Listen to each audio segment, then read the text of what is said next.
So you're an owner, so you have first-hand experience of being an owner. So do you consider that they get a good deal from UK racing? Oh, it's an interesting question. I mean, I feel so fortunate to be an owner. I went up to a racing yard in 2005, introduced by a friend of a friend, who said to me, and do you think you'd be interested in taking a share of a racehorse, Nick? And it was like Pavlov's dogs. I couldn't really say no. I found a way to make the payments, and fortunately, the first horse I was involved in that I had a third share in won on his third run for us at Sedgefield, and I've just been bitten by the bug. So I think that whole experience, most owners don't have an experience of owning elsewhere to compare. So that experience for me was fantastic. I had a winner early on, great.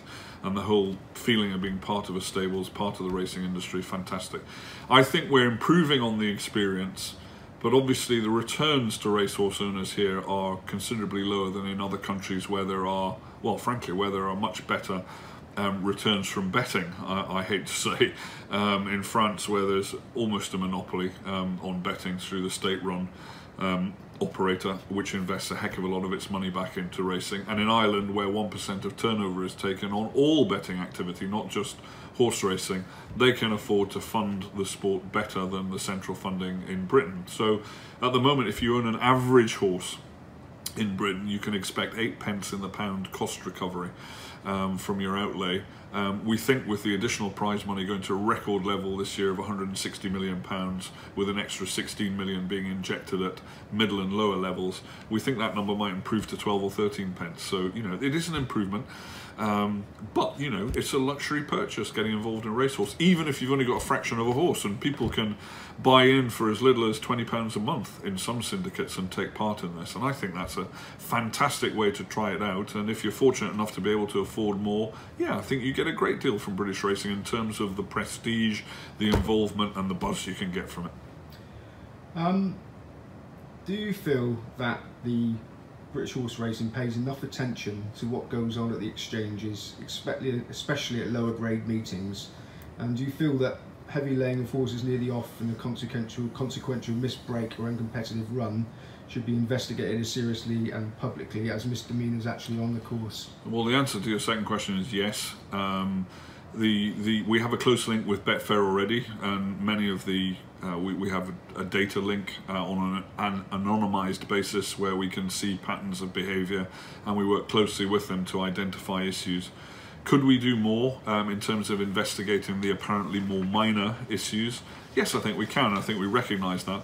I announced with my colleagues a stewarding review in August because I wanted to improve the standards and modernise the standards of stewarding for the future. And this is one of the areas. Are we asking enough questions on a racecourse? And because of the way that we're set up, very often the same people who ask the question also have to make a decision in terms of discipline on a race day. And there's only so much time on a race day, the way we're currently set up. So, you know, we're probably finding that on average we're not asking enough questions, and sometimes by just asking the question that can act as a bit of a deterrent as well. So we've got much more to do on that front, but we don't ignore it, but I would say our consistency and frequency of asking the question is not yet sufficient. Okay, thank you. Still talking about bookmakers, recently it seems to have been open season on racecourse bookmakers, criticised from all angles when they bet to a margin considered too high, etc. But they don't seem to get any support and sympathy as their expenses soar, and their racecourses are facilitating easy access to the internet to compete to them. Do you think that racecourse bookmakers are supported and recognised as an asset to the UK racing industry as they should be? Probably not enough. I mean, this is probably a Ben question, right?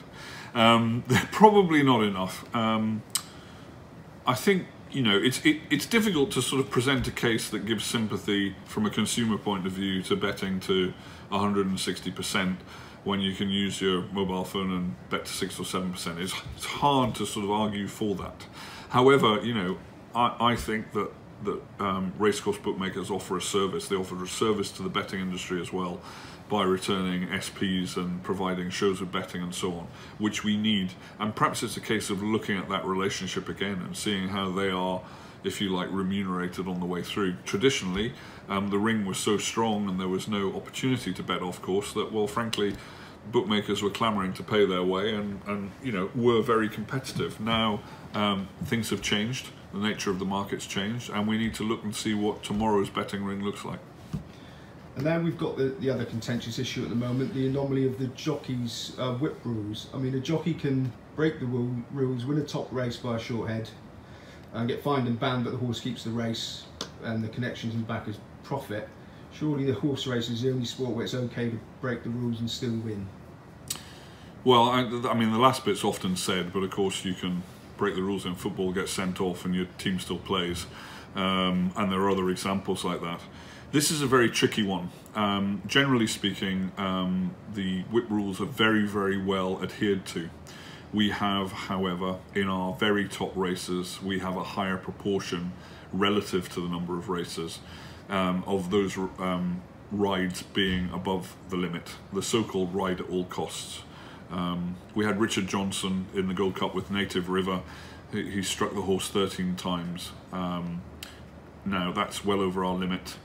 Some people say, why are you bothering with that, Nick? The ride looked fine.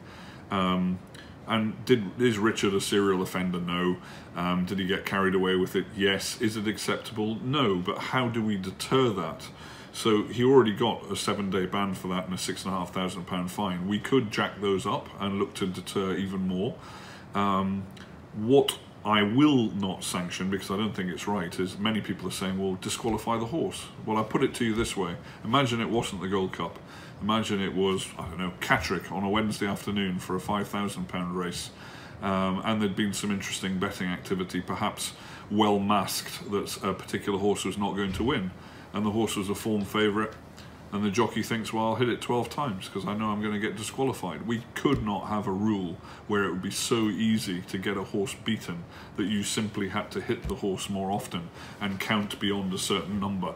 That would not work. So it leads you to much, much tougher penalties, continuing education, perhaps bringing in some of the top racers on a hands and heels basis. I know that some of the purists in the sport will go about that, but I think we need to continue to evolve this, and we have to stamp out this culture of riding at all costs, which, as I say, is very limited, but it's still happening too often for our liking.